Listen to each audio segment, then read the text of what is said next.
अच्छा पूजा, वो तो एक बहुत अच्छी लड़की है और अमन सर की बहुत खास फ्रेंड भी है। उसने इस कंपनी के लिए बहुत कुछ किया है। कई बार जब अमन को डिजाइन्स और प्रेजेंटेशन में कोई प्रॉब्लम आती थी तो वही सारी प्रॉब्लम सॉल्व करती थी। और एक बार जब हमारी कंपनी पर किसी ने झूठा केस दर्ज करवा दिया था, तब पूजा ने ही अपनी सुध बुध और दिमाग से इस कंपनी को बचाया था। पूजा की फैमिली भी अमन को काफी पसंद करती है और अमन की फैमिली भी पूजा को काफी पसंद करती है, पर ये दोनों एक दूसरे को पसंद नहीं करते हैं। मिस रिचा ने भी पूजा की तारीफों के पुल बांधे तो प्राची को गुस्सा आने लगा। जो देखो बस वो पूजा की तारीफ करता रहता है। सारी कंपनी के वर्कर्स, यहाँ तक कि अमन खुद भी पूजा के आगे पीछे घूमता रहता था। इधर प्राची को पूजा और अमन की करीबी बिल्कुल बर्दाश्त नहीं हो रही थी। कैसे भी करके ये 2 महीने बीत जाए, उसके बाद वो अमन की जिंदगी से हमेशा हमेशा के लिए दूर चली जाएगी। प्राची हमेशा यही सोचती रहती थी, क्योंकि उसे अमन और पूजा की करीबी बिल्कुल नहीं अच्छी लग रही थी। प्राची अपने लैपटॉप पे बैठकर अपने रूम पर कुछ काम कर रही थी तो उसने पूजा की प्रोफाइल चेक करी।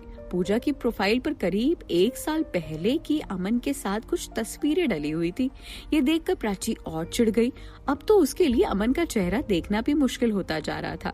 इसी गुस्से में उसने अपने मन की भड़ास निकालने के लिए निखिल को फोन किया। हाय निखिल, कैसे हो? मैं ठीक हूँ, और बताओ कैसे याद किया? तुम्हें तो पता ही होगा कि पूजा वापस आ गई है। या she is a nice girl, she is really a very good girl. सच में प्राची, पूजा एक बहुत ही अच्छी लड़की है। निखिल ने उसकी तारीफ की तो प्राची का गुस्सा और भी बढ़ गया। वो निखिल से भरमराती हुई बोली, मुझे तुम्हारे मुंह से उसकी तारीफ नहीं सुनना है। तुम ये बताओ, जब तुम्हें पता था कि अमन और पूजा का चक्कर चल रहा है तो फिर तुमने मुझे बताया क्यों नहीं? ये क्या कह रही हो? निखिल ने हैरान होते हुए कहा। हाँ, तुम नहीं जानते कि वो अमन कितना बदतमीज और बेशरम इंसान है। वो हर दिन एक नई लड़की के साथ घूमता फिरता है। कभी किसी लड़की की बाहों में होता है तो कभी किसी की। हद तो तब हो गई जब उसने अपनी कंपनी की लड़की को भी नहीं छोड़ा। नफरत होती है मुझे अमन से।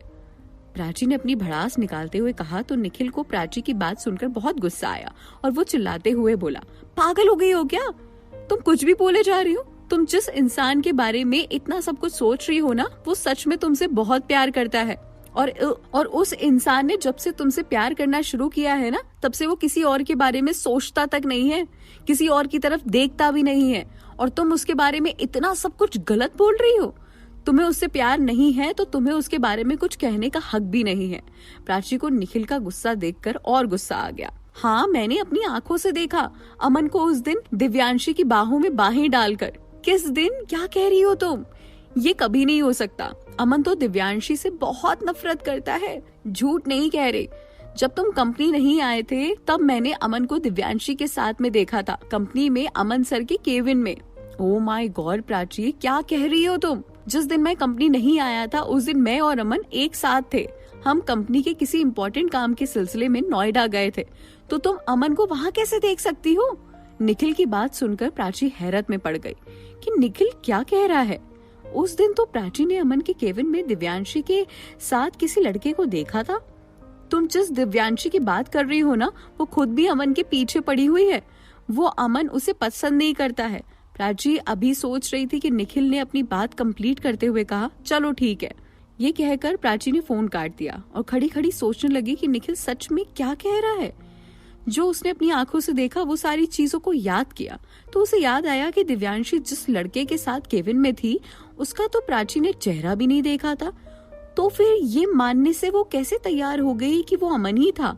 प्राची ने अपने दिमाग में चल रही हर एक पहेली को अपने ही प्यार भरे अंदाज में सुलझाया और फिर उसने सारी टेंशन दूर करके फाइनली समझ गई कि उस दिन जो दिव्यांशी के साथ था वो अमन नहीं था बल्कि कोई और था। किसी ने अमन को और प्राची को अलग करने के लिए चाल चली थी। सच जानकर प्राची को बहुत खुशी हुई और साथ ही दुख भी हुआ इस बात का कि इन सब चीजों की वजह से अमन से कितनी बुरी तरह बिहेव किया उसने और कितना बुरा बर्ताव किया। वो भागकर मधु के पास गई और खिलखिलाते हुए बोली, finally I am in love with Aman. Madhu ने प्राची के मुंह से ये बात सुनी तो उसकी भी खुशी का ठिकाना ना रहा। तो कब बोलने वाली हो तू अमन को ये बात? 3 दिन बाद अमन का बर्थडे है। उसी दिन मैं अमन को अपने दिल की बात बताऊंगी।